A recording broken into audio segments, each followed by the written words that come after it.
아시다시피 고령운전자의 교통사고가 점점 증가하고 있는 추세잖아요. 전체 교통사고의 22%가 고령자 운전 교통사고이기도 하고요. 한 해 4만 2천 건 넘게 발생한다고 합니다. 굉장히 많은 숫자죠. 그래서 정부가 고령자들에게 면허 반납을 권유하고 있지만 반납률이 6년째 단 2%에 불과한 상황입니다. 이 면허를 반납하면 지원금이 나오지만 액수는 10만 원이나 20만 원. 많아야 30만 원 수준이거든요. 그리고 또 이마저 예산이 소진돼서 지급이 일시적으로 중단되는 경우도 있다고 합니다. 문제는 이런 일회성 인센티브가 실제로 운전 포기 비용으로 턱없이 부족하고 대중교통도 불편하다 보니까 면허 반납을 꺼리는 어르신들이 많다는 겁니다.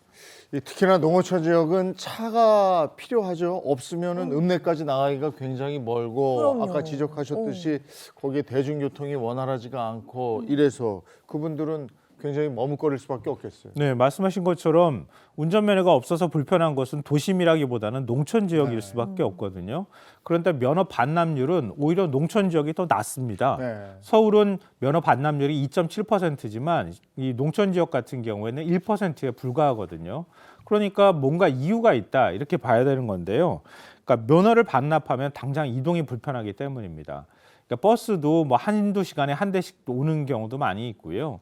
그렇다고 해서 택시를 타기에도 비용 부담이 큰 상황입니다. 그러니까 자연스럽게 노인들 입장에서는 이동의 불편함 때문에 면허 반납을 꺼릴 수밖에 없고요. 특히 고령자의 경우에는 병원을 가야 하는 경우에 이런 경우에는 이동권이 곧 생존권과도 직결되는 문제이기 때문에 면허 반납을 기피할 수밖에 없는 상황이라는 겁니다. 네, 그러니까 이게 뭐 위험하니까 무조건 반납하세요. 이런 말로 접근해서는 농촌 어르신들의 마음을 돌리기가 쉽지 않다. 이런 그렇죠. 이야기죠. 그러니까 단순히 일회성으로 뭐 인센티브를 지급하는 수준이 아니라 노인 이동권 확대 방안이 병행돼야 한다 이런 얘기들이 그래서 나오는 건데요. 그러니까 택시 요금 할인, 마트 배송 서비스, 금융 우대 뭐 이런 장기적인 인센티브 제도를 도입하자는 의견도 있고요. 또 얼마 전에 제가 말씀드렸던 것처럼 일부 지자체는 운전을 업으로 삼으시는 분들에게는 특히 고령자들에게 페달 오조작 방지 장치 지원 이런 것들을 이제 이미 시작했다고 합니다. 그러니까 운전을 포기하더라도 이동할 권리를 지킬 수 있는 장기적이고 실효성 있는 대책이 필요하다. 이런 지적이 나오고 있습니다.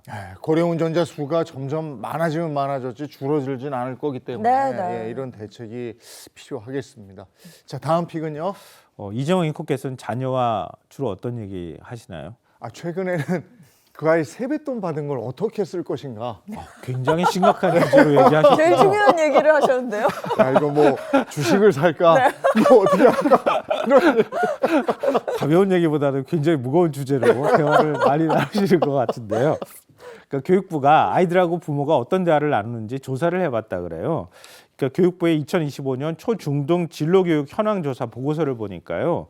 학생들은 부모와 흥미, 적성, 진로보다 학업에 대해 훨씬 자주 대화하는 것으로 나타났습니다. 이 학습 성적과 관련해서 부모와의 대화 빈도를 묻는 질문에 초등학교의 30%가 거의 매일이라고 답을 했고요. 주 2, 3회가 26%, 주 1회가 20%, 월 1, 2회가 15%, 두 달의 1회가 9% 순이었습니다. 네, 어렸을 때는 네가 뭘 좋아하니? 혹은 커서 뭐가 되고 싶니? 이런 대화를 하는 게 더 중요할 것 같은데 뭐 학업, 이 성적 얘기에 비해서는 상대적으로 좀 적네요. 오늘 수학 성적 얼마야? 그런 대화를 주로 한다 이런 얘기인데요. 아유. 흥미와 적성에 대한 대화가 얼마나 자주 이루어지고 있는지 조사를 해봤더니요. 예를 들면 이런 거예요. 흥미와 적성, 희망, 직업, 꿈 이런 대화 빈도를 물으니까 초등학생의 15%만 거의 매일이라고 답을 했고요. 주 2, 3회는 18%, 주 1회는 20%로 나타났습니다. 연구진은 부모와 자녀가 진로에 대한 이야기를 좀 더 자주 할 수 있도록 다양한 지원이 필요하다 이렇게 조언을 했는데요. 이건 학교 차원에서 이렇게 부모와 진로 문제에 대해서 상의하고 난 다음에 뭐 숙제를 내가지고 보고서를 제출하시오 이런 걸 해야 되지 않을까 싶어요.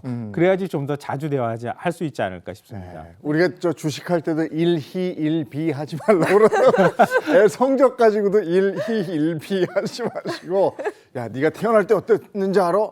응? 붉은 말이 쫙 와가지고 너 태우고 그냥 네가 그런 애야 뭐 이런 얘기 해주면 그런 꿈 얘기는 저도 했습니다.